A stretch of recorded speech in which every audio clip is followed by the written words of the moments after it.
semua yang kita sebut makhluk itu berhak mempertahankan eksistensinya. Punya pemahaman yang sama bahwa pohon berbicara, kita tidak akan menghabisi mereka. Kenapa? Alam selalu diam. Seperti Pohon berhak untuk protes. Pohon berhak untuk protes.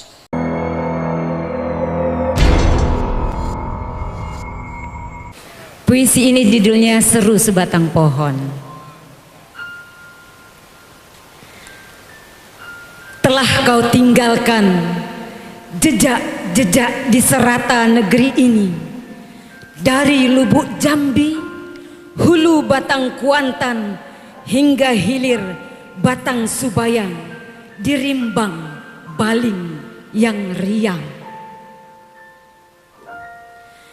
Telah kau tanamkan mimpi dari ceruk Bukit Bungkuk, rimba Buluh Cina, hingga hitam pekat tanah Redang, Tasik, Tanjung Padang. Telah kau gaungkan pesan dari pucuk-pucuk pohon meranti di Siak Giam kecil, dataran Zamrud, Bukit Batu, hingga mangrove di Sungai Dumai yang damai. Dan telah kau wariskan peradaban dari Risau, Tesonilo yang parau, kerumutan yang jantan, hingga kearifan Talang Mamak di Bukit 30 yang tak pernah tamak. Dan telah kau jejakkan kaki di tanah Rimbang Baling, di batu-batu Sungai Subayang yang riang, dan tidak berhenti berzikir, lantunkan sholawat.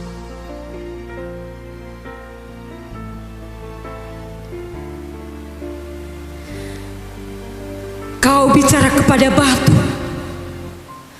batu bicara kepada engkau. Kau bicara kepada pohon, pohon memohon kepada engkau. Kau bicara kepada air, air menawarkan tafsir kepada engkau. Kau bicara kepada tanah, tanah tak pernah sekalipun ia menyangka.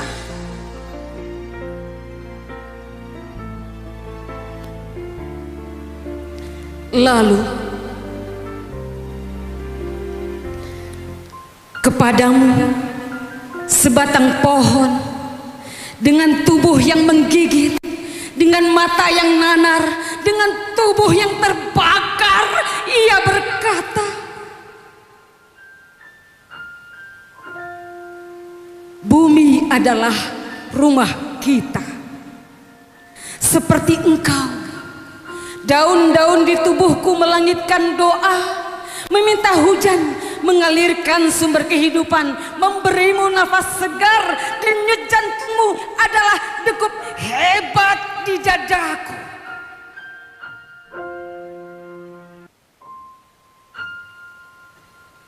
Tuhan, jejak kecil kita tak lagi mungil. Kebanyak tanah yang menghalang.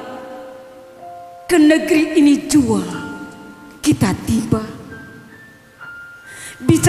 Bicaralah terus kepada batu, kepada pohon, kepada akar, kepada air, kepada kita, kepada angin, kepada mereka, kepada kami, kepada kita semua, bahwa bumi adalah rumah kita. Hancur dia, maka kita akan binasa.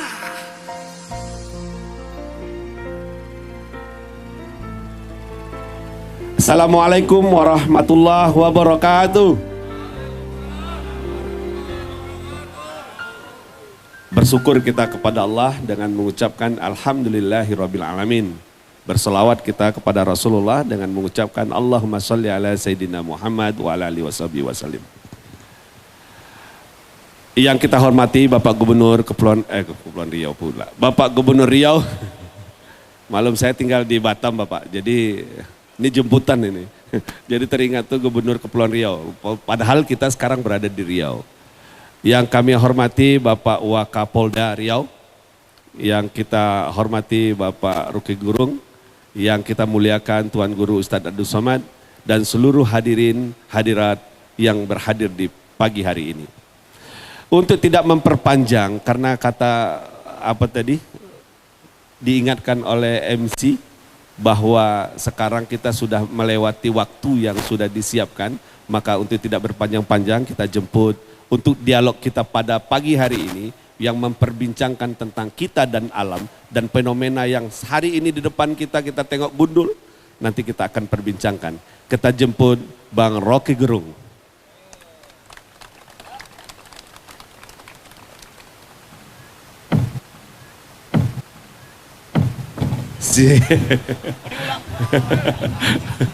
Iya. Selanjutnya kita jemput Tuan Guru Ustadz Abdul Somad untuk naik ke atas pentas.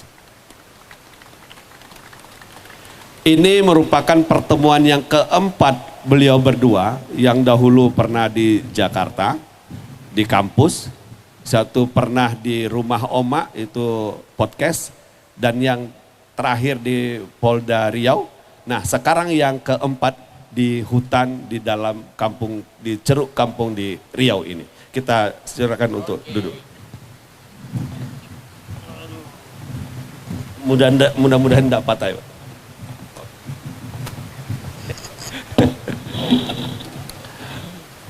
Bapak Ibu yang dirahmati Allah, ini kalau selama ini kita melihat sesuatu itu kita bincangkan melalui ruang-ruang kelas, ruang gedung, yang kita bincangkan jauh dari mata kita.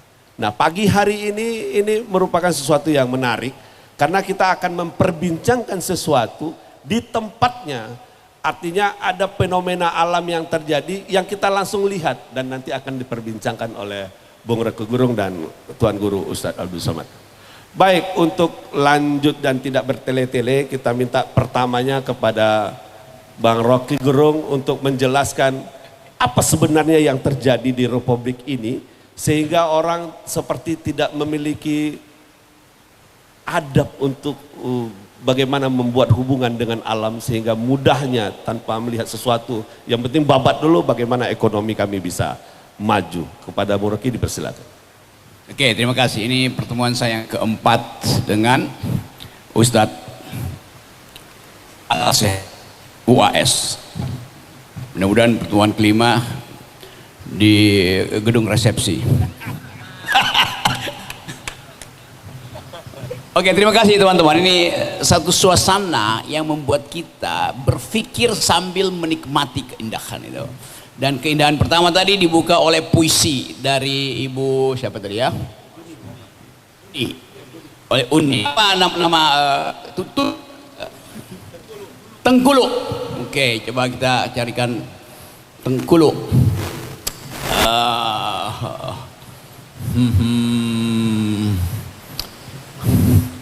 Saya mau berpantun tapi kurang dapat nih.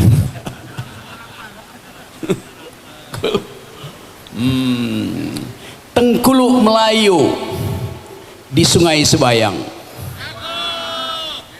ingin kurayu supaya saling sayang.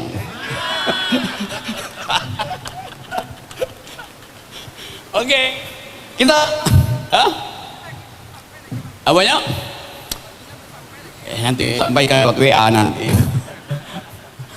Oke, tadi puisinya tentang suara pohon.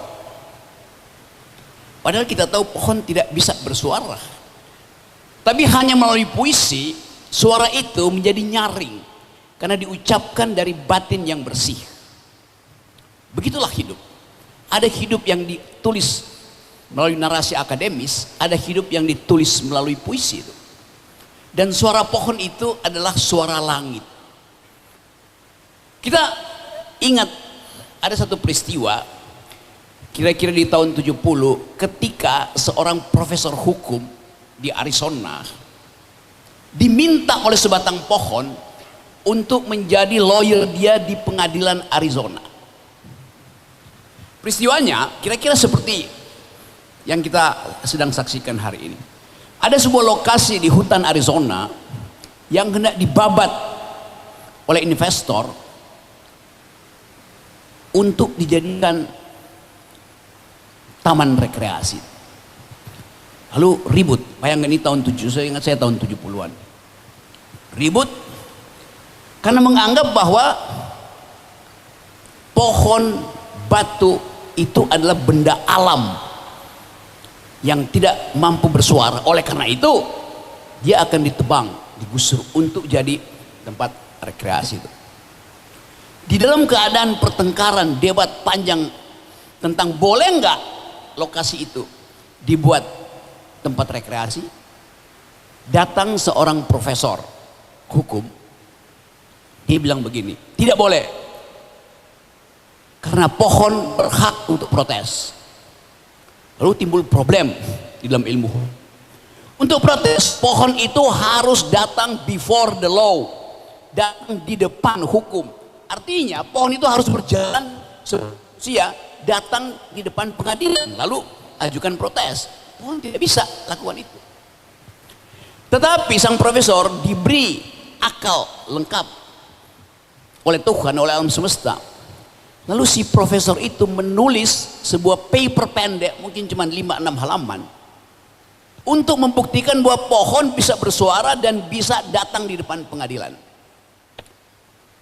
Bunyi paper itu, saya masih ingat, judulnya Should Trees Have Standing?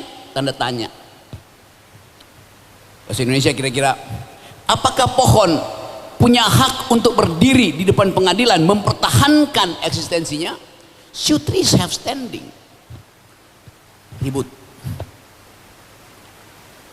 Pada waktu itu belum ada hukum lingkungan, kita belum mengenal subjek hukum pada waktu itu adalah manusia, antroposentris, belum batu, belum pohon.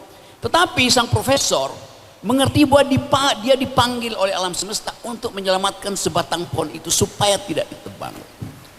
Maka akal pikiran dia muncul, dia bikin persamaan dengan anak yang lumpuh, yang tidak bisa bicara, tapi dia berhak untuk dapat warisan bapak ibunya.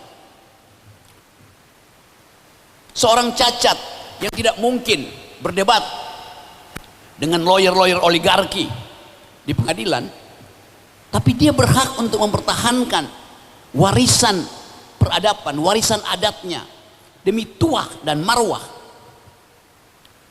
Karena itu kemudian tulisan dari namanya Christopher Stone, nah saya ingat lagi dia, dari Pak Christopher Stone ini membuat dunia akhirnya terbuka pikirannya bahwa sesuatu yang tidak punya kemampuan bicara, unspeakable, harus dibantu oleh mereka yang punya kemampuan bicara.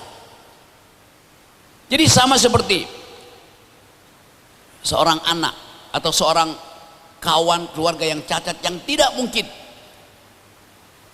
mendalilkan pikirannya, dia dibantu oleh LBH, dibantu oleh Walhi, dibantu oleh Polda untuk mengucapkan sesuatu yang tidak mungkin dia perlihatkan karena cacat fisik atau cacat inteleknya. Nah, sejak tahun 70 akhirnya pohon itu diberi hak untuk mempertahankan diri melalui masyarakat adat yang melindungi pohon itu atau yang menghidupi pohon itu. Itulah dimulai teori tentang legal standing dari pohon.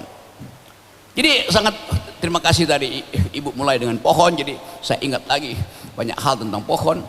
Sekarang sudah biasa di dalam ilmu lingkungan, dalam teori filsafat lingkungan, hak pohon untuk tetap hijau, hak batu untuk tetap bulat, hak bukit untuk hijau. Itu yang membuat ilmu lingkungan itu mengerti bahwa subjek hukum lingkungan itu bukan cuma orang, bahkan cacing, gajah, serangga, burung, rumput punya legal standing. Jadi teman-teman, kita mau belajar pagi ini bahwa alam semesta tidak sekedar dihidupi oleh manusia, tapi juga dihidupi oleh non-human being, yaitu makhluk. Nah, semua yang kita sebut makhluk itu berhak mempertahankan eksistensinya. Apa dasarnya? Sama-sama ciptaan Tuhan. Saya, Ustadz Somad, Ibu membaca puisi tadi itu, kalau kita meninggal, kita sama-sama bangkai, sesama bangkai dengan bangkai kucing, bangkai gajah, bangkai semut. Gak ada bedanya. Kita sama-sama diurai kembali oleh ibu bumi menjadi mineral. Kita sama-sama jadi biomasa. Tubuh saya adalah biomasa. Kotoran kucing adalah biomasa. Di situ kita belajar tentang kesetaraan makhluk. Nah sekarang kita lagi berupaya di dunia ini, di seluruh dunia orang bicara tentang environmental ethics, hak lingkungan. Jadi ada perpindahan subjek hukum dari manusia pergi pada alam itu. Kita sedang berupaya untuk membaca paradoks-paradoks itu. Memang masih banyak debat dalam ilmu hukum. Nah, ini ada sungai ini. Kira-kira 10 tahun lalu ada sebuah sungai di New Zealand, Selandia Baru, yang karena perjuangan para pecinta lingkungan, si sungai itu diberi hak penuh sebagai subjek hukum. Anda tidak boleh kotor dia, bahkan Anda tidak boleh cemplungin sesuatu di situ, Anda tidak boleh ambil airnya, Anda hanya boleh lihat dia. Sungai itu diberi subjek hukum penuh, seolah-olah sungai itu manusia. Memang ada problem. Bagaimana kalau sungai itu menenggelamkan orang? Apakah dia bikin pidana? Sungainya mesti dipenjara tuh. Problem filosofi muncul dari situ. Tetapi problem itu menimbulkan satu diskusi panjang di dunia sekarang ini tentang subjek hukum baru di dalam persahabatan antar makhluk. Jadi hal macam ini memang seolah-olah apa sih, kok bisa iya, tetapi ada bagian yang tersembunyi dalam alam semesta yang kemudian dikenali oleh mereka yang berpikir dan dimunculkan sebagai problem sekaligus solusi. Dimunculkan sebagai problem oleh mereka yang berpikir. Ikra.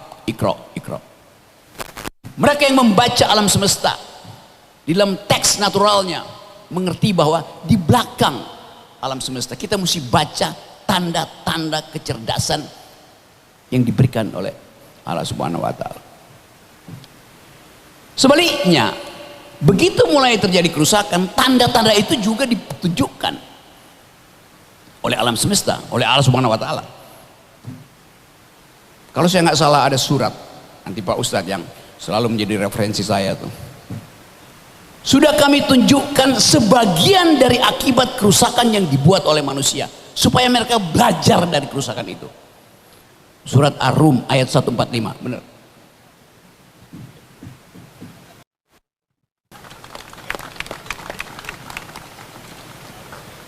Yang ditunjukkan oleh Allah Subhanahu wa taala, sebagian dari kerusakan itu sudah kami hukumkan pada mereka supaya mereka belajar. Hanya sebagian loh. Bagaimana kalau semesta itu dihukum seluruhnya? Bagaimana kalau diulangi keadaan yang pernah dialami oleh Nabi Nuh itu? Jadi kita belajar dari tata bahasa alam. Dalam upaya untuk belajar itu kita mau diskusi banyak hal, nanti ada soal-soal teknis. Tapi sekali lagi, di Indonesia kita lagi berupaya untuk menghasilkan cara berpikir baru, yaitu membuat kita percaya bahwa kita sedang menghadapi krisis multidimensi, satu katastrofi, satu kekacauan kecil dalam kondisi ekologi bisa membatalkan negeri ini dari cita-cita menjadi makmur. Nah, urut-urutan itu yang sedang kita lihat sekarang. Pak Kapolda Riau, Gubernur Riau, Bupati Kampar mengambil inisiatif untuk memulai perjuangan melindungi alam berbasis adat, berbasis keindahan lingkungan. Nah, karena itu sejak Pak Kapolda memimpin Riau, kita melihat ada satu kurikulum baru, yaitu kurikulum polisi yang peduli lingkungan, kebijakan-kebijakan kepolisian yang juga menghendaki melibatkan alam. Melibatkan artinya meminta supaya manusia mengerti bahwa ada makhluk lain yang harus berpartisipasi untuk menghidupkan harapan tentang Riau yang hijau, Sumatera yang hijau, Indonesia yang hijau. Kita ingin ada partisipasi.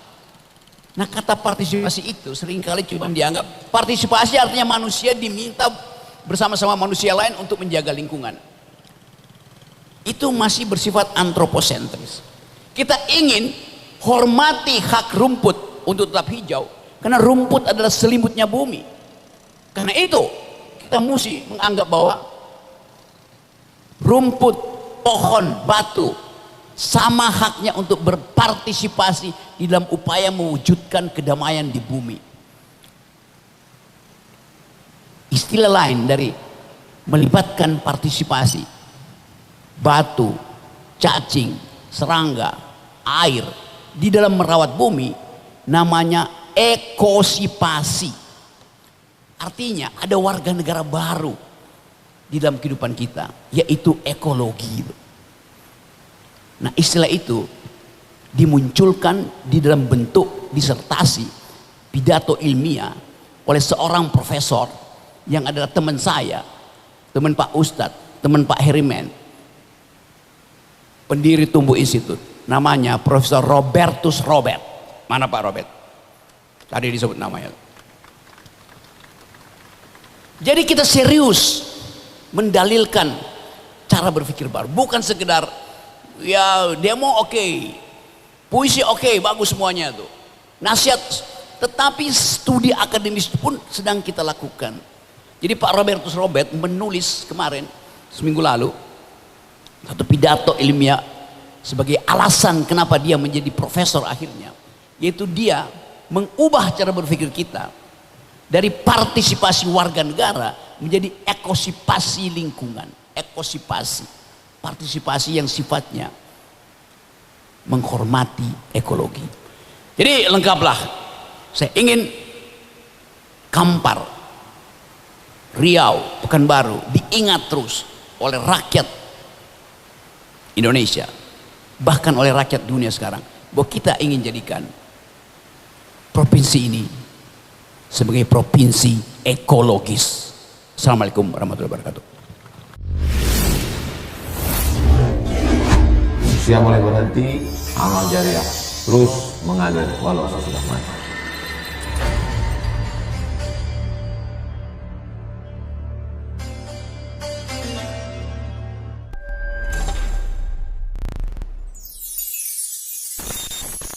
Menyusun cara berpikir kita, bagaimana kita melihat alam dan bagaimana hak-hak alam itu sebenarnya sudah ada gitu. Hak-hak untuk dilindungi oleh orang-orang yang katanya beradab. Nah, sekarang kita dengarkan bagaimana penjelasan dari Tuan Guru Ustaz Abdul Somad dalam pendekatan agama. Bismillahirrahmanirrahim. Assalamualaikum warahmatullahi wabarakatuh. Alhamdulillah, Allahumma salli ala Sayyidina Muhammad wa ala ali Sayyidina Muhammad. Kuni artinya jadilah kamu. Masrah artinya pentas. Anti artinya kamu, perempuan. Jadi kuni masrah anti artinya memang kamulah yang punya pentas ini. Sedangkan kita ini hanya pemain cadangan saja. Saya, Bang Rocky, Pak Gubernur, Pak Kapolda, Pak Waka, Pak Bupati Kampar, Ibu Bupati Siak, ini tidak pemilik pentas, hanya menyiapkan pentas saja. Pemilik pentas sesungguhnya adalah Kuni Masrohanti. Sampai-sampai Bang Rocky pun melanjutkan ucapan beliau, bahwa beliau mengatakan katanya pohon itu bicara. Dan kata Bang Rocky mengiyakan, beliau setuju juga. Jadi sekarang tinggal saya nih, setuju atau tidak. Suatu ketika Nabi membelah pelepah kurma, lalu satu pelepah itu dia tusukkan ke satu kubur, yang satu lagi dia tusukkan ke kubur sebelahnya. Lalu sahabat yang melihat itu melihat aneh ini, kenapa pelepah kurma ditusukkan? Kata Nabi, la'allallaha an yukhaffifa 'adzabahuma ma lam yaibasa. Selama pelepah kurma itu basah, maka orang yang mati ruhnya tidak disiksa. Apa hubungan ruh orang mati dengan pelepah kurma? Maka dikomentari oleh Imam Al-Hafiz Muhyiddin Abu Zakaria Yahya bin Syaraf An-Nawawi, meninggal tahun 606 Hijrah. Nama kitabnya Al-Minhaj Syarah Sahih Muslim Ibn Al-Hajjaj. Jadi dalam literatur Islam ada namanya hadis, penjelasan ayat Al-Quran. Kitab hadisnya namanya Sahih Muslim, ditulis oleh Imam Muslim Ibnul Hajjaj Al-Qushairi An-Naisaburi. Penjelasan hadisnya Imam Nawawi tadi. Hadis tentang Nabi membelah pelepah kurma itu ada dalam Sahih Muslim. Dijelaskan Imam Nawawi, kata Imam Nawawi, selama pelepah kurma itu basah, hidup dia bertasbih. Selama dia bertasbih, ruh orang yang kena azab karena berdosa itu ringan karena tasbihnya. Jadi kalau begitu, materi yang saya sampaikan ini pun mengaminkan juga yang punya pentas ini, bahwa pohon-pohon itu juga berbicara menurut hadis Nabi. Yang tidak percaya berarti tidak percaya sama Nabi Muhammad SAW. Ya nggak apa-apa, seat neraka masih banyak kosong. Karena saya bicara, domain saya memang bidang agama. Jadi bicaranya bukan kata saya, tapi kata Al-Quran. Lalu itu kan hadis Nabi Pak Ustadz. Al-Quran apakah ada bicara tentang pohon itu ngomong? Dalam surat Ar-Rahman, wan najmu wasyajaru yasjudan. An-najmu bintang gemintang, wasyajaru pohon-pohon, yasjudan bersujud. Kalau pohon bersujud, lalu bacaan sujudnya apa? Semua bacaan sujud sama. Subhana, maha suci Tuhan, maha suci Allah. Al-Quran mengatakan pohon bicara, dia bertasbih. Dan hadis juga mengatakan bahwa pohon bicara. Jadi kalau kita punya pemahaman yang sama bahwa pohon berbicara, kita tidak akan menghabisi mereka. Kenapa? Karena sesama makhluk yang memuji Tuhan, dia tidak akan saling menghabisi. Tapi kalau kita menganggap dia adalah benda mati, dia bukan apa-apa dan bukan siapa-siapa, lalu kita meluluh lantakkan dan menghabisi dia. Oh iya, saya juga menanam pohon Pak Ustadz. Yang saya tebang itu kan pohon, lalu kemudian saya ganti dengan pohon yang baru. Pohon yang lama itu yang menanamnya Allah, Tuhan yang menanamnya. Dengan cara apa? Benihnya diterbangkan oleh burung, lalu burung menjatuhkan benihnya ke tanah, Allah yang menurunkan hujan, lalu dia tumbuh diameter batangnya bisa sampai 1 meter, 2 meter, pohon raksasa besar. Lalu kemudian datang makhluk yang tidak bertasbih, dia hanya membawa sinsu, lalu memotong, dan yang tradisional membawa kampak. Ketika pemotong hutan itu membawa kampak memotong batang pohon kayu yang lain berbicara, berbisik. Apa kata mereka? Gagangnya dari kita. Pepatah dari Turki. Ketika pembala hutan menghantamkan kampak itu ke batang kayu, kayu-kayu di dalam hutan itu berbisik. Apa kata mereka? Gagangnya dari kita. Karena gagangnya dari kayu. Kalau gagangnya dari besi, maka tangan akan patah, akan cepat lecet. Begitulah mereka berbicara. Tapi mereka tidak bisa datang ke kantor gubernur untuk unjuk rasa.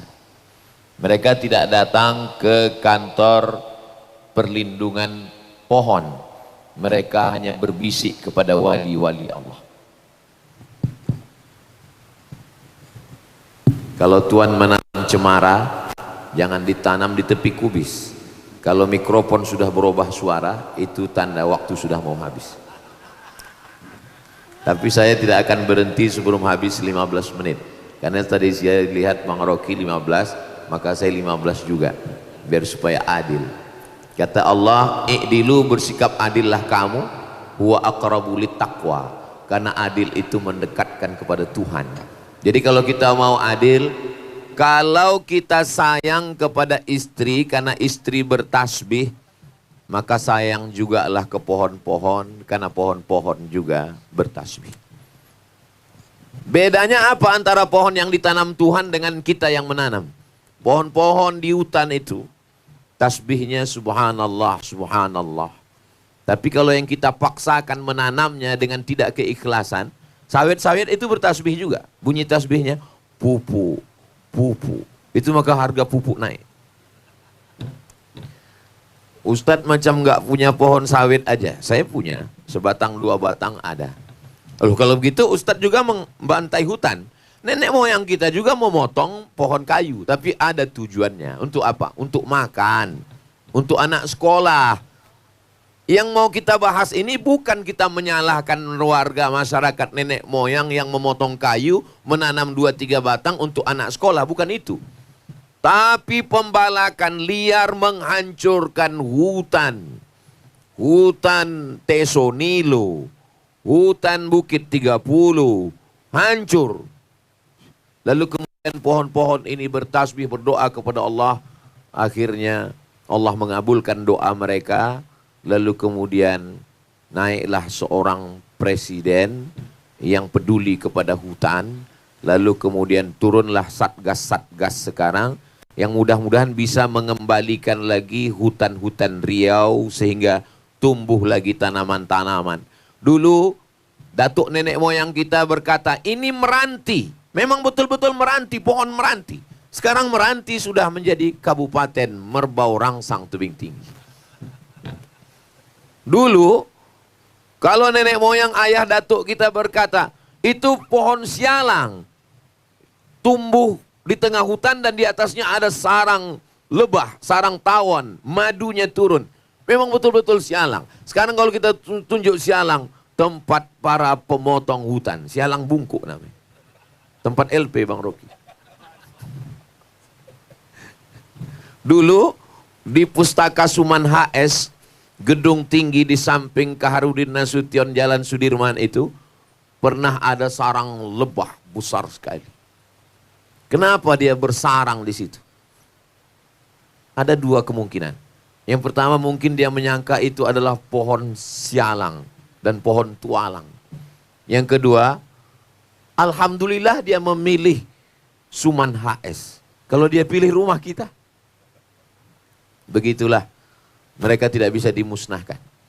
Alhamdulillah setelah Allah kabulkan doa, pohon-pohon ini meminta ada penguasa ulil amri yang punya jabatan yang bisa melindungi dia, yang akan mengembalikan lagi hutan Bukit 30, mengembalikan lagi hutan Tesonilo. Lalu kemudian alhamdulillah dihadirkan Allah Bapak Heri Heriawan, polisi yang ngurus pohon kayu. Selama ini kan mengurus STNK. Ngapain dia ngurus pokok kayu? Saya pun ngomong itu karena dia nggak ada pagi ini. Tapi dia mengirim WA tadi karena satu acara yang amat sangat penting. Kehadiran Bapak Waka bersama kita, bersama saudara-saudara kita. Beliau ingin menunjukkan makna hijrah yang sesungguhnya. Alhamdulillah Pak Ustadz, Bapak polisi kami sudah hijrah. Di mana dia sekarang? Dia berzikir dan membaca Quran di masjid. Bukan itu hijrah. Hijrah itu bukan begitu. Karena baca Quran dan berzikir adalah perbuatan siapapun. Siapapun bisa berzikir baca Quran. Polisi kalau dia bertaubat kembali ke jalan Allah adalah selamatkan hutan. Begitu caranya. Khiyarukum fil jahiliyah, khiyarukum fil Islam.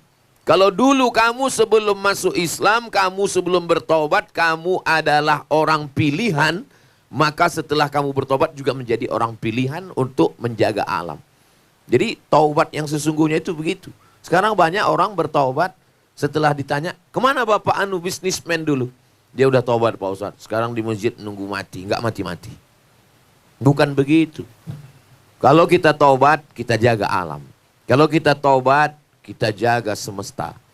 Jadi beliau sedang meluruskan pemahaman taubat, pemahaman kembali ke jalan Tuhan. Bukan hanya sekedar berlama-lama di masjid berzikir baca Quran.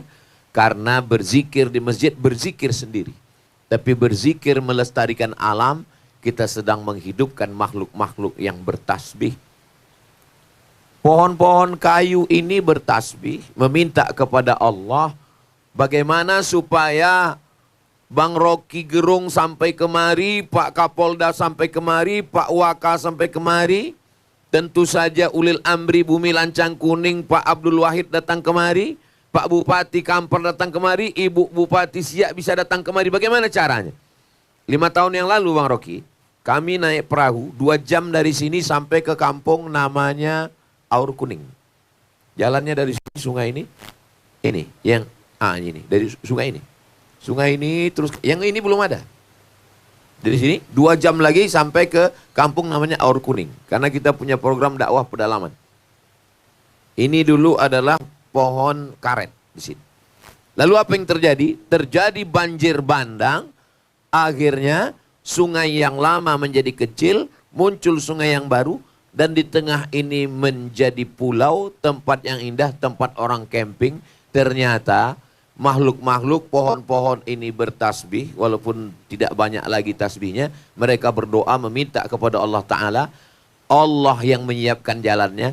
Akhirnya ini tempat camping, tempat orang berdatangan. Sampailah Bang Rocky Gerung kemari. Sampailah Pak Kapolda. Artinya, kalaupun kita tidak berbuat, yang ragu-ragu tepuk tangan tak usah. Kalaupun kita tidak berbuat, kita tidak buat.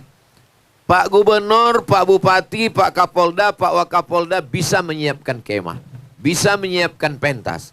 Tapi untuk menyiapkan pulau dan membuat sungai berkeliling ini, siapa yang sanggup melakukan? Nggak bisa. Ini Allah yang melakukan. Kenapa? Karena Allah ingin mendatangkan kita kemari. Kalau tidak cantik begini, kita nggak datang ke sini. Maka dibuatnya cantik, indah, kita terpesona, terpukau. Akhirnya kita datang, lalu dibuatkan pentas, kita bicara, kita ngomong, direkam, diupload di channel Ustadz Abdul Somad Official. Subscribe, like, share, and comment. Dan diupload di channel Bang Rocky Gerung. Diupload nanti dikomentari oleh Mas Hersubeno. Halo, kata dia kan. Kita termasuk penikmatnya itu. Supaya apa? Semua alam akan melihat, menyaksikan bahwa pohon-pohon sudah memohon, menangis, merintih, bersimpuh, bersujud kepada Allah. Lalu kemudian kita pun datang berduyun-duyun kemari. Kalau orang datang ke Makkah, ya ada Ka'bah, ada Sofa, ada Marwah, dan tentu saja ada belanja di sana. Tapi orang datang kemari, apa yang dia tengok? Saya tadi dari kemah jam 4 tadi bangun, turun jam 4 bangun mau ke toilet. Saya tengok antriannya macam toilet di Padang Arafah. Panjang. Akhirnya saya turun ke bawah. Saya turun ke bawah belum ada apa-apa. Takut pula saya dilarikan buaya. Tapi saya sama buaya kan tidak mungkin saling mengganggu. Habis itu saya naik ke atas menuju musola. Lama saya berpikir, ngapailah orang ini datang banyak kemari? Apa nih tengok? Cik Kobau, tai kerbau. Ternyata tidak. Mereka diundang oleh Allah Subhanahu wa Ta'ala. Yang mengundang kita datang kemari nampaknya zohirnya adalah gubernur dalam rangka hari ulang tahun yang ke-79 Bayangkara, dalam rangka hari dunia, hari alam. Tapi sebenarnya yang menggerakkan hati di dalam badan, di dalam fisik, di dalam tubuh kita ada jantung. Tempat bersemayamnya cahaya percikan Allah. Percikan cahaya Allah SWT. Lalu ketika hati itu sudah bertaut, sudah bersama, maka sulit untuk dipisahkan. Saya entah kenapa kalau dekat Bang Rocky ini bawaannya romantis aja. Berada di tepi sungai Sebayang bersama dengan teman dan kawan. Kalau sudah hati saling sayang, susah untuk dipisahkan. Masya Allah, tabarakallah. So sweet. Apa yang dimuliakan Allah Subhanahu wa Ta'ala. Sampai akhirnya seorang ulama tasawuf, dia bingung untuk mencari solusi. Apalah solusi masalah ini? Akhirnya dia sholat tahajud di depan jendela. Jendelanya terbuka. Dia biasa lebih khusyuk sholat di depan jendela itu karena dia merasakan ada tidak terkurung di dalam besi, kayu, dan batu. Dia bisa bebas melihat alam. Lalu kemudian ujung tangkai pohon kayu, tunasnya masuk ke celah jendela, berbicara kepada dia, memberikan jawaban-jawaban atas berbagai permasalahan yang tidak dia dapatkan dari manusia. Oh, saya nggak percaya tuh Pak Ustadz, masa iya ada orang yang bisa memahami. Kalau Nabi yang bisa mendengar pohon kayu bertasbih, ya. Tapi dia kan bukan Nabi. Iya, dia bukan Nabi, tapi dia pewaris para Nabi. Al-ulama warasatul anbiya. Oh, kalau begitu Ustaz Somad juga bisa mendengar pohon ini berkata, saya mungkin dijaga Allah untuk tidak mendengar pohon itu berkata. Karena kalau saya mendengar pohon itu berkata, saya tidak sanggup untuk menyuarakannya. Dan habis itu saya ngomong dan orang mengatakan, udah agak gila Ustadz itu sekarang. Jadi biarlah kita percaya kepada Quran, percaya kepada Nabi, percaya kepada ulama, tanpa harus mengaku. Tapi, kata Imam dalam kitab judulnya Al-Luma. Al-Luma artinya cahaya yang berkilau. Di situ beliau bercerita, namanya Imam Saraj At-Tusi. Kata Imam At-Tusi, kalau engkau masuk ke dalam hutan, lalu kemudian ranting-ranting pohon-pohon kayu itu mengucapkan salam kepadamu. Assalamualaikum ya Abdus Samad. Salam sejahtera, kasih sayang Tuhan dan berkah Tuhan untukmu. Apakah engkau sudah diangkat menjadi wali Tuhan? Maka tanya hati kecilmu. Kalau dalam hati kecilmu ada rasa takut kepada Allah, ada rasa sedih dan haru, kenapa pohon-pohon mengadu kepada aku? Berarti kau sudah diangkat jadi wali Tuhan. Tapi kalau dalam hatimu ada rasa bangga, akulah orang yang sudah dipilih Tuhan, aku adalah orang hebat, aku punya kelebihan, aku punya karamah, berarti kau wali juga. Tapi bukan wali Tuhan, kau wali setan. Kalau acara kita hari ini mampu menyadarkan umat, menyadarkan bangsa, menyadarkan presiden, menyadarkan pemimpin, memberikan support kepada program-program penjagaan hutan, lalu kita merasa bahwa alam berbisik kepada Allah, lalu Allah memilih hati kita, kita bersyukur, kita takut, berarti kita salah satu orang yang dipilih Allah. Tapi kalau setelah acara ini kita merasa gara-gara kami, gara-gara acara kami kemarin, maka sesungguhnya kita wali juga. Tapi kita menjadi wali setan.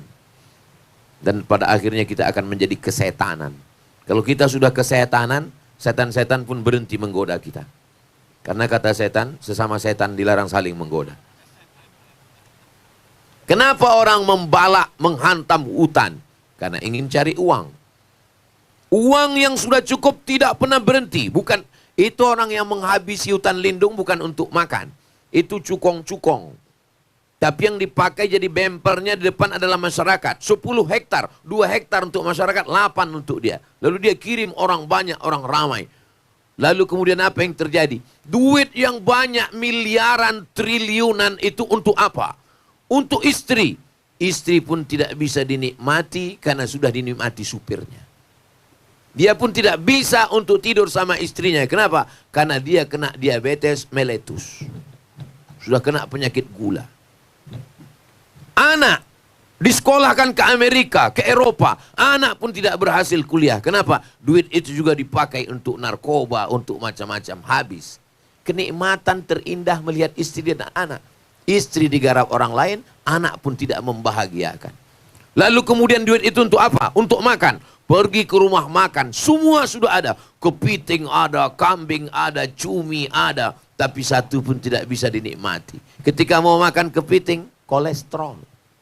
Ketika mau makan kambing, darah tinggi. Udah banyak yang ngaku ini. Ketika mau minum teh manis, diabetes mellitus. Itulah maka tidak ada teh manis pagi ini. Karena kita menjaga diri kita.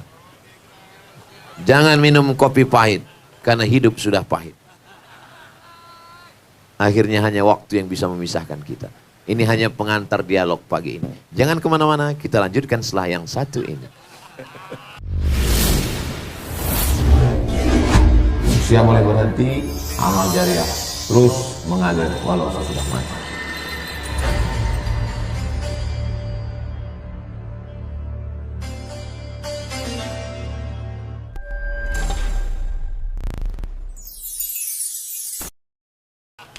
Masya Allah, dua jalur ya. Pertama bagaimana Bung Rocky tadi menjelaskan tentang alam, bahwa terjadi sebenarnya komunikasi alam, tapi kita sebagai manusia yang tak bisa menangkap apa bahasa yang disampaikan oleh tumbuh-tumbuhan.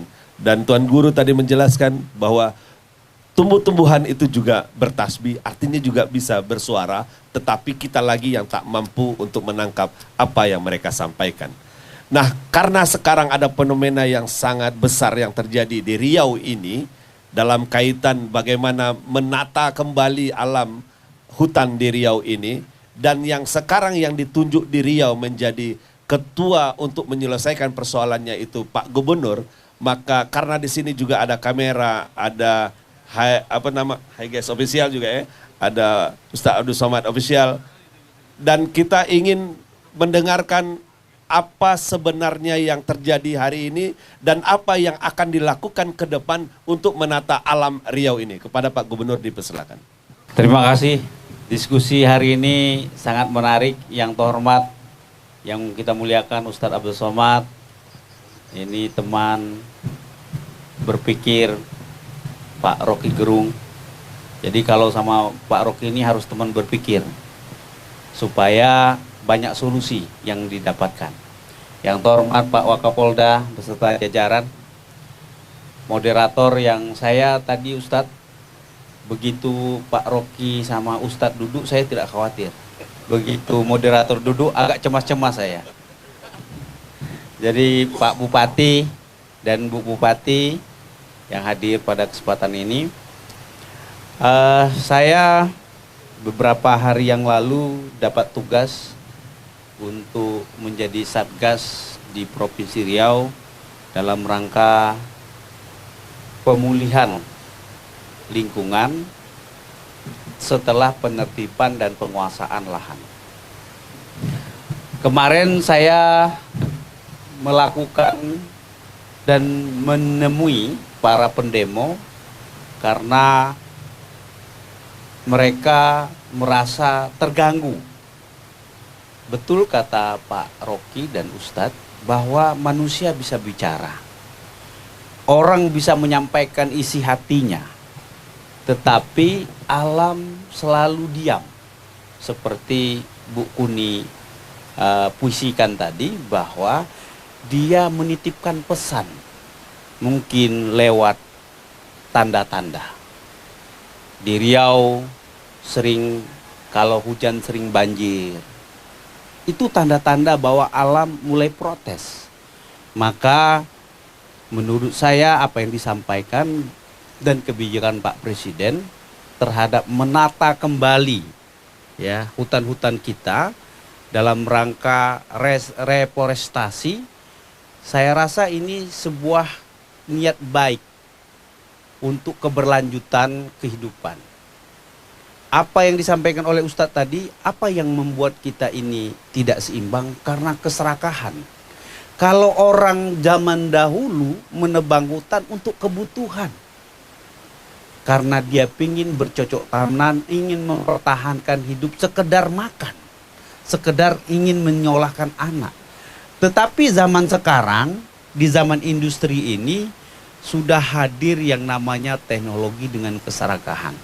Membuka hutan bukan dengan kampak lagi Ustadz, tapi dengan alat-alat berat. Berapa banyak alat berat sudah ditangkap, sudah diamankan. Ini bukti nyata bahwa keserakahanlah yang membuat kita menjadi menanggung akibatnya. Maka penataan kembali ini menjadi penting. Manusia memang perlu kita jaga, kita pelihara, kita lindungi, tetapi alam juga harus ada keseimbangannya.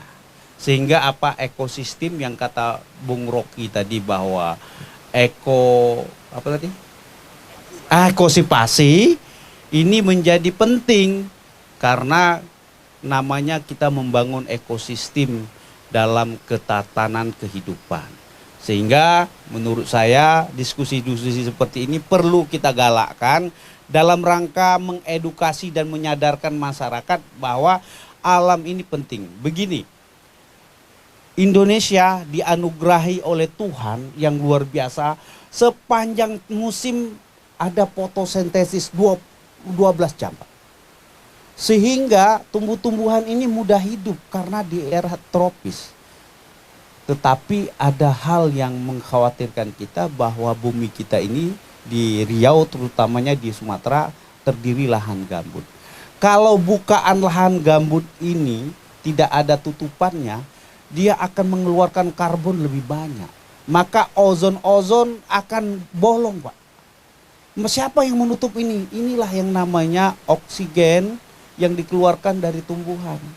Maka menata kembali hutan-hutan lindung kita, kawasan marga satwa, selain menjaga alam yang namanya ekosistem ini, juga kita menjaga keberlangsungan hidup kita. Jadi sudah tepat Pak Presiden melalui kebijakan Satgas hari ini untuk menata kembali sistem perhutanan kita dan alam kita. Saya rasa itu Pak Henry atas komentar saya, dan saya terima kasih atas dua tokoh hari ini yang bisa duduk sambil menikmati walaupun sudah mulai gundul ya, tetapi masih bisa kita jaga bersama-sama. Terima kasih. Assalamualaikum warahmatullahi wabarakatuh. Waalaikumsalam warahmatullahi wabarakatuh. Ini juga sebagai wakil dari apa yang kemarin menjadi perbincangan di tingkat nasional dalam menata hutan Riau. Sekarang kita beri kesempatan kepada masyarakat untuk bertanya. Di sini ada juga Bapak Bupati Kampar, ada Ibu Bupati Siak. Ya, yang ingin bertanya, wih banyaknya. Tuh 2, 3. Ini pertanyaan jangan sara ya. Pertanyaan kaitan alam, bagaimana kita merawatnya, bagaimana menjadi hijau lagi hutan di Riau ini. Pertanyaannya, sebelumnya saya ingin mengucapkan juga kepada Pak Ustadz telah menyuarakan hak-hak untuk menjaga, pentingnya menjaga alam. Terutama seperti apa yang terjadi di Raja Ampat kemarin. Karena bagi masyarakat adat, menjaga alam itu adalah sama halnya menjaga harga diri. Ya, langsung ke pertanyaan aja, Pak. Pertanyaannya, Pak, narasi yang dibangun sekarang ini kan sepertinya lebih diarahkan kepada jangan takut, jangan mau diadu domba oleh asing. Nah, yang ingin saya pertanyakan, terutama kepada Pak Rocky Gerung, saya teringat dengan seorang falsafah Hannah Arendt. Benarkah asing itu yang harusnya kita takutkan? Atau justru kita ini digiring atau ditakuti bahwa arah narasi itu sepertinya bias. Sebenarnya ketakutan yang dibuat itu apakah benar adanya atau hanya diarahkan saja? Oke, makasih. Udah dapat ditangkap. Karena yang diarahkan selalu ketakutan kepada asing-asing. Benar atau enggak? Atau hanya ciptaan aja? Makasih. Ya, sekalian Bang, yang sebelah kanan Abang. Jadi setelah itu langsung jawab dulu ya, Bang Rocky. Oke, terima kasih. Perkenalkan, nama saya Agus Pardosi. Saya dari Mandala Foundation. Ingin bertanya terhadap Bung Rocky. Bung Rocky pernah mengatakan sebuah narasi yang dari Sir Arthur Conan Doyle, it's elementary John. Oke. Dalam penegakan hukum, ya, kita sudah punya undang-undang kehutanan sejak tahun 99, kemudian ada undang-undang perusahaan hutan tahun 2013. Terkait fenomena Taman Nasional Tesonilo ini sudah berlangsung hampir 2 dekade. Mulai rusaknya itu sejak 2 dekade. Nah, pertanyaan saya kepada Bung Rocky, termasuk kepada, mohon izin kalau bisa, dari Tuan Guru Ustadz Abdul Somad, apa yang menyebabkan lambatnya penegakan hukum? Kenapa harus timbul konflik berkelanjutan? Kita tidak tahu. Taman Tesonilo ini kalau dari kami pandangan aktivis hukum, aktivis lingkungan, ini merupakan sebuah perjudian. Kalau misalnya negara tidak bisa menguasai atau memulihkan kembali fungsi hutan di TNTN, bagaimana dengan hutan yang lainnya? Oke. Pasti nanti akan bergeser pada masyarakat, negara aja tidak bisa menguasai itu. Kenapa kami tidak merambah yang tidak kebagian? Itu mungkin pandangan dari kami. Terima kasih. Langsung Bung untuk menjelaskan dua tadi. Ini pertanyaan panjang, dalam, dan lebar. Oke. Coba kita bikin semacam refleksi tentang kapan isu lingkungan ini muncul jadi bahan perdebatan hukum, perdebatan filosofi, perdebatan politik, perdebatan bisnis. Indonesia, kata kuncinya sekarang soal ekstraktif industri adalah hilirisasi. Benar kan? Ini teman dari mana? Mandala ya? Mandala itu artinya lapangan, medan. Kalau saya lagi naik gunung itu saya pasti ketemu Mandala. Tapi yang disebut Mandala, dia bisa jadi medan perang juga. Dia bisa jadi medan apa aja tuh. Tapi sesuatu yang intim dengan kata Mandala juga di dalam bahasa Sanskerta, Vayam Mahazaubagya Vamsah. Itu namanya Mandala tuh. Vayam Mahazaubagya Vamsah. Artinya, after all, we are a big and happy family. Bahasa Sanskertanya begitu. Jadi diterjemahkan oleh Pak Ustadz. Bahasa Arabnya apa? Jadi kita coba lihat tadi. Kegelisahan kita tentang makin lama deposit nilai di dalam lingkungan itu drop. Sementara akumulasi bisnisnya yang hidup. Kan itu yang terjadi, deposit nilai, value, masyarakat adat, hak pohon segala macam itu, keindahan batinia itu hilang. Lalu kita tonton akumulasi. Coba saya kasih perbandingan sedikit ya, karena Anda pasti kalangan LSM bikin riset. Di zaman Presiden Soeharto, Orde Baru, yang diambil dari alam itu bahkan diizinkan oleh Orde Baru dalam bentuk HPH dulu tuh. Hutan segala. Tapi kalkulasi yang dibuat pada waktu itu, silahkan oligarki ambil karena Indonesia butuh devisa, ekspor. Yang balik ke Indonesia itu masih 37 sampai 43%. Zaman SBY tinggal 27%.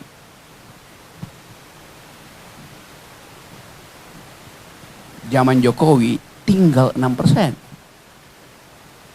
Jadi kita lihat konsekuensi dari upaya untuk mempush pertumbuhan ekonomi menyebabkan ekologi itu dieksploitasi.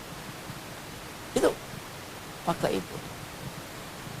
Nah, kita mau coba lihat apa yang bisa kita lakukan hari ini di dalam kondisi tekanan hidup rakyat yang daya belinya kurang. Satu waktu saya naik ke Gunung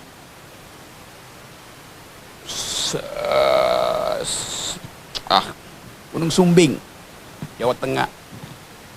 Jalan pelan-pelan, ketemu dengan seorang ibu umur 70 tahun. Di ketinggian 2.500. Ibu, ngapain Bu? Nyari kayu bakar. Kenapa nggak di ketinggian 1.000, ketinggian 700? Itu yang kami ambil tadi pagi Bu, kemarin sore Pak Rocky. Minggu lalu kami masih di 700 meter. Sekarang kami naik cari kayu bakar nih. 1.000 meter, sekarang naik. Jadi dia udah ambil bahan untuk bakar, untuk memasak itu. Makin lama makin ke atas, karena tuntutan ekonomi. Ini dilemanya ada di situ. Dia tidak ingin merusak hutan. Seandainya ada kayu bakar di ketinggian 500, tapi udah habis. Karena semuanya perlu kayu bakar. Jadi negara tidak mensuplai kebutuhan dasar dari ibu. Dia nggak perlu beras, dia perlu bahan bakar. Energi itu adalah kebutuhan dasar untuk hidup kita. Dan energi itu dikuasai hanya oleh segelintir orang yang tidak ada di hilir tapi adanya di hulu. Karena itu kita mau baca apa yang namanya hilirisasi. Ya, energi yang tiba di hilir itu bersih, oke. Dikasih nilai tambah, oke. Diekspor, oke. Tapi pertanyaan, satu waktu saya kasih kuliah di Warsawa, di Polandia. 2 anak Indonesia angkat tangan. Pak Rocky, kami, dia cerita ke saya, diskusi dengan teman-teman satu Eropa, anak-anak muda itu. Dan menganggap bahwa teori hilirisasi itu teori yang palsu. Kenapa? Saya udah mulai curiga, saya tahu jalan pikirannya. Jadi bagi mereka, problemnya bukan yang dihilir, energi bersih, dikasih nilai tambah, diekspor. Tetapi problemnya ada di hulu, yaitu apakah penguasaan izin-izin tambang di hulu itu demokratis apa tidak? Kalau penguasaan itu hanya 4-5 orang yang beroperasi di situ tanpa tender, artinya energi di hilir itu bersih, energi politik di hulu itu kotor. Itu problemnya sekarang. Jadi kita mau bongkar itu secara political economy. Teman-teman Mandala, big research supaya ada argumen. Ada demonstrasi tapi ada argumen. Supaya hidup tidak sekedar sentimen. Keadaan kita hari ini di seluruh dunia dalam keadaan yang sama. Sehingga timbul kemarahan. Mereka yang pro lingkungan di beberapa di wilayah Amerika Latin itu, bahkan karena mereka marah tidak ada jalan keluar, bikin petisi nggak dianggap. Pohonnya itu dipaku, pakunya semeter untuk maku pohon tadi yang diameternya udah 5 meter. Pohonnya dipaku, dia merusak pohon itu. Tapi dia kasih argumen. Saya paku itu supaya kalau ada mesin memotong pohon itu, gergajinya patah. Supaya kapok. Supaya kalau gergajinya mampu mematahkan paku itu, pakunya akan mental ke tukang pohon. Supaya penggergajinya juga kapok. Itu namanya ekoterorisme. Bukan untuk menteror si pohon, tapi menteror mereka yang menguasai hutan itu. Pertanyaan saya, sejauh itukah yang bisa kita ambil risikonya di negeri ini? Mungkin belum sejauh itu. Tapi sekali lagi itu penanda bahwa ada krisis di dalam kemanusiaan. Hal yang udah pernah diterangkan oleh banyak filsuf, silahkan ambil sesuatu dari bumi, tapi tinggalkan sebanyak yang kau ambil supaya ada orang lain bisa ambil sejumlah itu. Yang kita sebut sebagai hutang generasi. Generasi ke depan itu juga mesti bisa mengambil sejumlah yang sama dong. Itu namanya kesetaraan makhluk kan. Tetapi politik mengubah itu. Kenapa? Karena kita hidup dalam ekonomi yang intinya adalah akumulasi, akumulasi, akumulasi. Tapi dunia sekarang berubah. Tokoh akumulasi pertama yang membangun visi tentang kapitalisme tidak mungkin mati itu, namanya Klaus Schwab, orang Jerman. Dia bikin institusi namanya World Economic Forum, yang setiap tahun seluruh kapitalis dunia, seluruh oligarki dunia bertemu dengan seluruh presiden negara maju di Davos, di Swiss, untuk memastikan arah kapitalisme, artinya arah eksploitasi, arah pengurukan energi, arah ekstraksi industri. Tapi sekarang, sejak 5-6 tahun lalu saya perhatikan, brother Schwab ini akhirnya sadar. Dia bilang begini, seandainya saya tahu dari awal bahwa kerusakan lingkungan akan terjadi 2024, maka tahun 50 saya tidak pernah dirikan institusi ini. Itu institusi, setiap tahun tuh Menteri Keuangan Sri Mulyani datang ke sana. Menteri Keuangan dunia datang situ. Tapi sekarang dia mengerti bahwa dia ditegur oleh alam. Dia ditegur oleh ibu bumi. Maka dia katakan, kalau growth itu terus-menerus dipamerkan, dalam waktu yang singkat, bumi tidak akan sanggup menahan tadi kerakusan manusia. Jadi dia disadarkan oleh keadaan ketika dia baca bahwa only one earth, hanya ada satu bumi yang tidak mungkin kita pinjam dari tempat yang lain.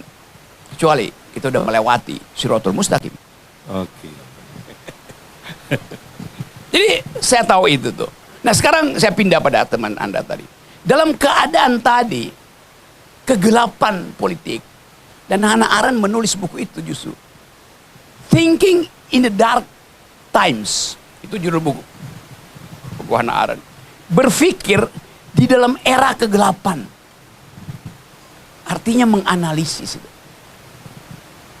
Artinya memastikan bahwa kekuasaan itu tidak boleh mengabaikan bahkan satu kalimat lirih dari seorang perempuan. Hannah Arendt seorang perempuan. Dan dia juga terikat dengan konsep-konsep masyarakat adat di Jerman. Saya cerita sedikit tentang Hannah Arendt. Satu waktu Hannah Arendt itu seorang perempuan yang lari dari Jerman karena diuber-uber oleh Nazi, pindah ke Prancis bersama dengan pacarnya orang Prancis, nyebrang ke Amerika, lalu jadi minta suaka di Amerika. Kira-kira tahun Perang Dunia Kedua, tahun 45-46 itu. Lalu Hannah Arendt bermukim di New York, di New School of Social Research, di situ institusinya.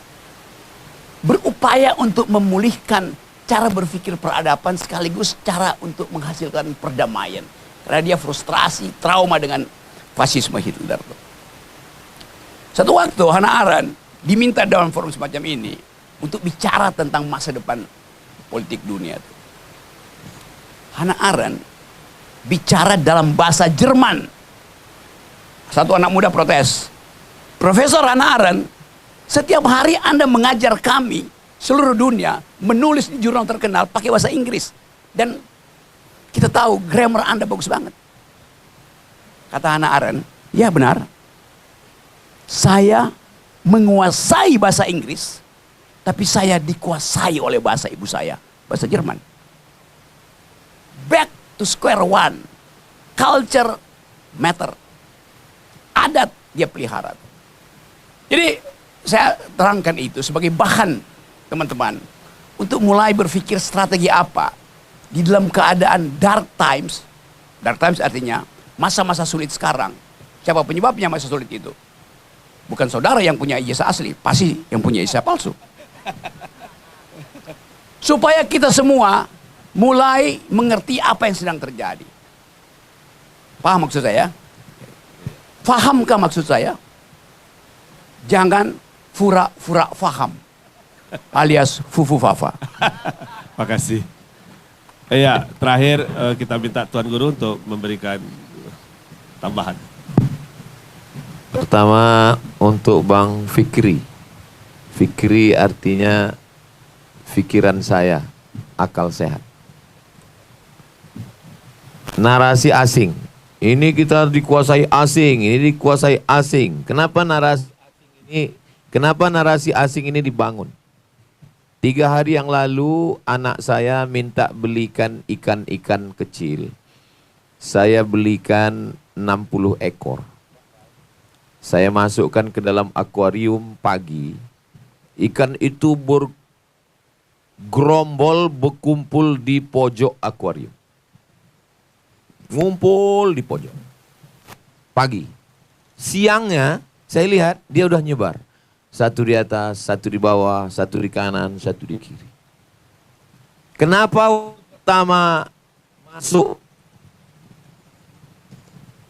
waktu pertama masuk akuarium itu dia bergerombol? Karena dia ketakutan. Kenapa waktu petang itu dia sudah nyebar? Dia sudah sadar, nggak ada ancaman. Ini aman, karena akuarium ini punya ustadz. Nggak akan digorengnya kita ini. Artinya apa? Orang akan bersama kalau ada ancaman. Narasi asing itu dibangun supaya orang bersama. Ini asing akan mengambil tanah kita, akan mengambil hutan kita. Akhirnya kita bersama, karena kita ketakutan pada asing. Dulu, waktu kita takut sama Belanda, kita bersatu. Tapi begitu setelah Belanda pergi, ketika Afghanistan itu dihantam oleh Soviet, semua faksi-faksi Islam bersatu. Tapi begitu Gorbachev sudah keluar, Hekmatyar punya kelompok sendiri, kemudian Taliban punya kelompok sendiri, kemudian Burhani Rabbani punya kelompok sendiri. Kita akan bersatu kalau ada ancaman. Apakah asing itu betul-betul berbahaya? Saya ketemu dengan orang tua, saya ingin tahu bagaimana suasana kampung di zaman Belanda sama Jepang. Bapak, waktu Belanda Jepang masuk kampung, Bapak sudah ingat? Oh iya Pak Ustadz, saya anak muda waktu itu. Sadis Belanda itu Pak, sadis Jepang itu Pak. Waktu Jepang masuk ke kampung saya Pak Ustadz, Jepangnya cuma satu orang. Yang ngambil telur ayam saya, itu Jepang yang hitam itu. Jepang itu memang bahaya, tapi Jepang hitam itu lebih ganas lagi. Makanya ada londo ireng. Belanda hitam itu lebih mengerikan lagi. Jadi asing itu, narasi asing, intinya substansinya adalah bahwa kita mesti disadarkan bahwa kita di bawah ancaman, tapi ancaman itu tidak selalu dari asing. Dari dalam kita sendiri juga ancaman. Itu untuk Bang Fikri. Untuk sahabat kita dari Mandala, kan simpel saja sebenarnya. Hutan ini dikawal oleh orang adat. Adat itu ada nenek mama yang ditinggikan seranting, didulukan selangkah, batangnya tempat bersandar, daunnya tempat bernaung, dan akarnya tempat bersila. Itu secara adat. Dan kita ada unsur pemerintahan dari RT, RW, Kadus, Kades, Lurah, Camat, Bupati, Gubernur. Dan dari unsur tentara, dari mulai Babin Kamtipmas dan Ramil sampai ke atas. Dari polisi Babinsa Kamtipmas, Bapak polisi, Babinsa tentara, Babin Kamtipmas, Bapak Kapolsek, Kapolres, secara struktural ini hutan sebetulnya mustahil bisa digarap orang. Lalu yang merusak itu apa? Saya sampai ke Mesir. Lalu jumpa sama senior. Kata senior, itu kan kalau kita mau pergi haji, kita mesti ngambil surat keterangan dari satu orang yang mengeluarkan surat. Lalu senior saya ngomong, Mat, dulu ngambil surat ini gratis, nggak bayar. Terus saya tanya, kenapa sekarang bayar? Gara-gara orang Indonesia. Kenapa gitu? Setiap dapat surat dia ngasih duit. Jadi keganasan orang kita ini sampai merusak Firaun di Mesir. Orang kita ini nggak enak hati, sungkan, pakeuh. Nggak enak kalau nggak ngasih. Berawal dari hadiah, lama-lama kewajiban. Dan yang nerima juga begitu. Berawal dari hadiah, lama-lama jadi upeti. Itu sudah mendarah daging. Makanya ada juga saya tengok komen-komen itu. Belanda jajah kami lagi dong. Kenapa? Untuk tegas itu. Nah, mudah-mudahan dengan pemimpin yang tegas, mudah-mudahan tradisi ini hilang. Saya pun, karena saya orang Indonesia, saya merasa nggak enak hati. Saya mau minta uang cetak tesis saya. Di Maroko tesis yang sudah dicetak itu dapat beasiswa 2 bulan. Tapi prosesnya mesti seminggu. Sementara saya mau berangkat pagi ini haji. Dan nggak balik lagi ke Maroko, langsung balik ke Indonesia.